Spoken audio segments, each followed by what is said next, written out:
উত্তম সঙ্গী অনেক বড় নিয়ামত। আমার ড্রাইভার আমার এই সারা জীবন যে 5 বছর সে আমার গাড়ি চালায়, আমি যতবার তারে চলার পথে নামাজের কথা মনে করাইছি, আমার চাইতে কমপক্ষে 1000 বার বেশি সে আমারে মনে করে।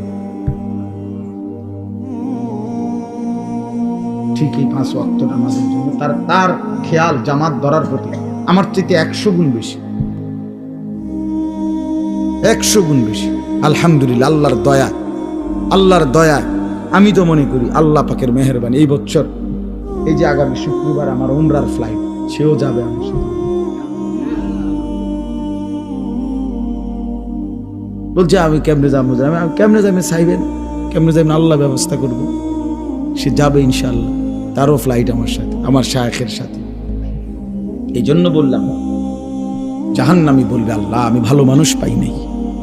যুবক ছেলেরা আফসোস করবে এই অসৎ বন্ধুর জন্য, যে তোমারে নারীর ছবি, নাচ গান আর বিকৃত হাসি দিয়ে নষ্ট করে দিছে।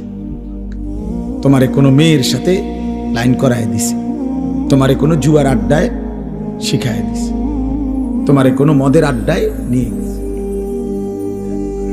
মাথা নোয়াইও না, মাথা নোয়াইলে কি লাভ হবে? আমার থেকে বাঁচে গেলে তো লাভ নেই, আল্লাহর থেকে বাঁচবে কিভাবে সেটা ভেবে দেখে। আমি তো এমনিই চলে যাব, একটু পরে আমি চলে যাব না, আপনারা আপনাদের পথে চলে যাবেন না, তো কে কার কাছে আটকায়? কিন্তু আল্লাহর কাছে। এই জন্য আজকে রমজান সামনে, আমরা সবাই মিলে নিয়ত করি আমরা বদলাবো ইনশাআল্লাহ।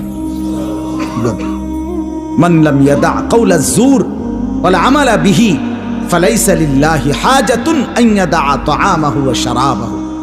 নবী সাল্লাল্লাহু আলাইহি ওয়াসাল্লাম বলেন, যে ব্যক্তি রমজান পেল, রোজা রাখলো, অথচ মিথ্যা কথা, মিথ্যা আচরণ, অন্যায়, অশ্লীলতা, চুরি, ডাকাতি, গুনাহের আচরণ ছাড়তে পারলো না, রাসূল বলেন হায় নাফরমান, তোমার এই খাদ্য আর পানীয় থেকে বিরত থাকার কোনো প্রয়োজন আল্লাহর কাছে নাই। আল্লাহ ভাতের অভাবে, পানির অভাবে তোমারে রোজা রাখতে বলে নাই, তোমারে জান্নাত দেওয়ার জন্য রোজা রাখতে বলছিল।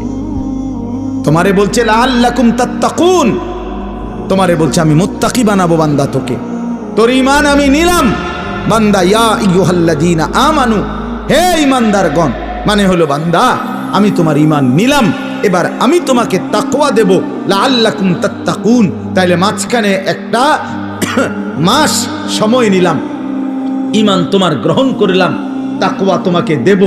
ঈমান আর তাকওয়া হবে, তোমার ঠিকানা হবে সরাসরি জান্নাত। যে মুত্তাকি সে